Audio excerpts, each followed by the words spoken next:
3 மணிக்கு இந்த லக்ஷரா அந்த பாப்பாலாம் இங்கே போனாங்க. ஐ மீன் லக்ஷனா ஸ்ரீ மற்ற பாப்பாலாம் ஸ்நாக்ஸ் வாங்கி சாப்பிட போனாங்க. திடீர்னு வந்து ஒரு வயசான பாட்டி போச்சு சார், பாவம் அவங்களுக்கு வந்து சாப்பிடவே இல்லையா அப்படின்னு சொல்லும் போதே லக்ஷனா ஸ்ரீ கண்ணிலேருந்து ஒரு 2 துளி கண்ணீர் வந்துச்சு. சரியா, எனக்கு அது பெரிய ஒரு இம்பேக்டாக இருந்துச்சு. ஏன்னா தனக்காக அழுகாமல் அடுத்தவங்களுக்காக நினச்ச உடனே ஒரு துளி கண்ணீர் வருது இல்லையா, அது வந்து மிகப்பெரிய வேல்யூவானது. சரியா, ஸோ ஒரு பாட்டி வயசான பாட்டி போகிறாங்க, சாப்பிடலையா, விளக்குமாறு வச்சுட்டு போகிறாங்க, கஷ்டமாக இருந்துச்சுன்னு சொல்லும் போதே அவளை அறியாமல் கண்ணீர் வச்சு. அது எவ்வளோ பெரிய விஷயம் தெரியுமா?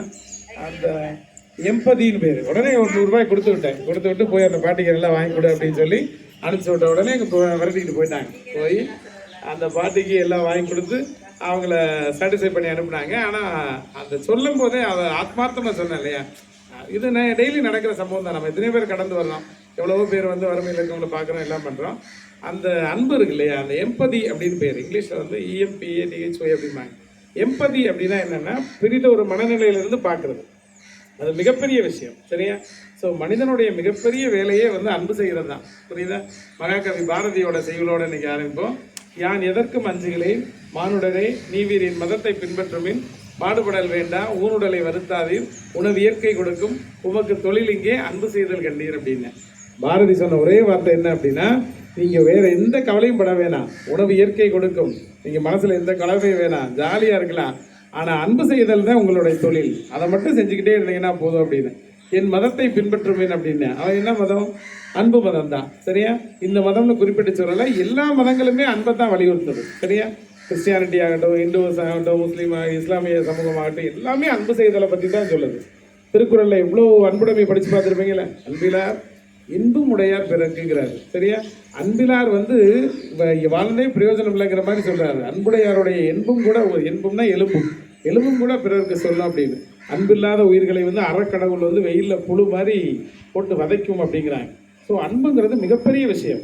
ஔவையார் அதை வலியுறுத்துறாங்க. உலகத்திலே கொடியது எது அப்படின்னு கேட்குறாரு முருகன், கேட்பாரு. ஔவையார் பதில் சொல்லுவாங்க, கொடிது வறுமை கொடிது. வறுமை ரொம்ப கொடிது தானே, கஷ்டப்படுறது ரொம்ப கொடிது. அதனினும் கொடிது இளமையில் வறுமை, அதனினும் கொடிது ஆற்றோனா தொழுநோய். தொழுநோய் இருக்கு இல்லையா, லெப்ரசி இல்லையா, உடல்கள்லாம் அப்படி உறுப்புகள்லாம் அழுக செய்யும்.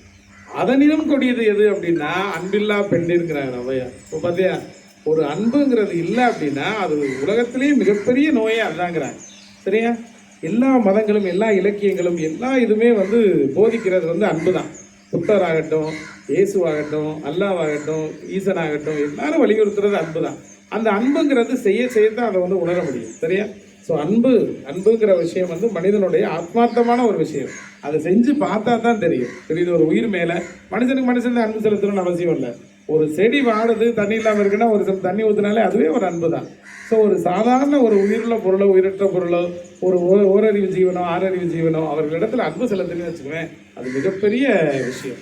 6 உயிருக்கெல்லாம் நான் அன்பு செய்தல் வேண்டும் கடவுளேன்னு சொல்லி ஒவ்வொரு நாளும் வந்து நம்ம மனசில் என்ன வேண்டியது, எந்த ஒரு ஜீவனுக்கும் எந்த ஒரு உயிருக்கும் நான் என்ன செய்வேன், அன்பு செலுத்தணும்னு சொல்லணும். சரியா, ஸோ அன்பிலார் எல்லாம் தமக்குரிய அன்புடையார் இன்பும் உரியர் பிறர்க்குன்னு வள்ளுவர் சொன்ன மாதிரி அன்பு செய்யுங்க, அதுதான் வாழ்க்கையை வந்து அர்த்தப்படுத்தும். சரியா, அன்பு செய்யாமல் இருந்தோம் அப்படின்னா அந்த வாழ்க்கைக்கு அர்த்தமே கிடையாது. நீ எவ்வளோ சம்பாதிச்சாலும் எவ்வளோ படித்தாலும் எவ்வளோ பெரிய பொசிஷனில் போய் உட்கார்ந்தாலும் அன்பு மட்டும் இல்லைன்னு வச்சுக்கோ, அந்த வாழ்க்கைக்கு வந்து அர்த்தமே இருக்காது. சரியா, ஆனால் நீ எவ்வளோ ஒரு சின்ன லெவலில் இருந்தாலும் ஒரு பெரிய அளவில் பணம் காசு தேராட்டியும் பெரிய அளவில் படிப்பு தேராட்டியும் ஒரு அன்புடைய ஒரு குணம் மட்டும் இருந்துச்சுன்னு வச்சுக்கோ, இந்த உலகத்திலேயே நீ தான் பெரியவங்க. சரியா, ஸோ பாரதியிலேருந்து ஆரம்பித்து வள்ளுவர்லேருந்து ஆரம்பித்து எல்லா சமயங்களும் கிறிஸ்டியானிட்டி பற்றி சொன்னோம் இல்லையா, நாங்கள்லாம் நேமாக இருக்கும்போது பைபிள் வாசிப்போம்.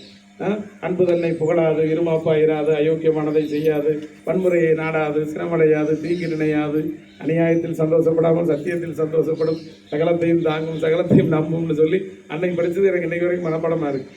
எல்லா மதங்களும் எல்லா அறிவும் எல்லா நூல்களும் எல்லாம் வலியுறுத்துறது இதுதான் அன்பு தான். சரியா, நம்ம சாப்பிடும்போது சொல்லுவோம்ல, என்ன சொல்லுவோம், சாப்பிடும்போது ஒரு குரல் சொன்ன ஞாபகம் இருக்கா, பகுத்துண்டு பல்லுயிர் ஓம்புதல் நூலோர் தொகுத்தவற்றுள் எல்லாம் தலைங்கிறாங்க. பகுத்துண்டு பல்லுயிர் ஓம்புதல், எல்லா உயிர்களுக்கும் பிரித்து கொடுக்கிறத நூலோர் தொகுத்தவற்றுள் எல்லாம் தலை. நீ படிக்கிற எல்லா கல்வியிலையும் சிறந்த அறிவுங்கிறது எது இருக்கிறத பகிர்ந்துண்டு எல்லாம் தானே அன்புங்கிறது. சரியா, அன்புங்கிறது பணங்காசு கொடுக்கறது மட்டும் இல்லை, ஒரு நல்ல வார்த்தை, ஒரு புன் சிரிப்பு, ஒரு அன்பான ஒரு பார்வை, அன்பான ஒரு கருணை, அடுத்த மனிதனை மதிக்கிறது, வெயிலில் நிற்கிற நேரம் நில்லுப்பாங்கிறது, ஒரு ரோட்டில் கிடக்க ஒரு சின்ன ஒரு முள்ளத்துக்கு போடுறது, எல்லாமே அன்பின் வெளிப்பாடு தான். சரியா, அன்புன்னு உடனே நீ ஒருத்தருக்கு போய் கோடி கோடியாக பணம் கொடுக்கணும், ஒருத்தருக்கு வந்து அதெல்லாம் கிடையாது. ஒரு கனிவான பார்வை போதும். சக மனிதனை வந்து ஒரு கனிவான பார்வை பார்த்தீங்கன்னா போதும், அதுவே அன்பு தான். ஸோ அன்புங்கிறதா நம்ம வாழ்க்கையினுடைய அடிநாதம். சரியா? அதை மட்டும் விட்டுறக்கூடாது. சரியா? அதை நேற்று லட்சணாஸ்ரீ வந்து சொன்ன உடனே எனக்கு அவ்வளோ ஒரு ஆத்மார்த்தமாக இருந்துச்சு. அந்த பாட்டி வயசான பாட்டி சார் சாப்பிட்லையான்னு சொல்லும் போதே அவளுக்கு அந்த கண்ணீர் வந்துடும். எவ்வளோ பெரிய விஷயம். சரியா? அவருக்கு ஒரு கிளாப் பண்ணிடலாமா?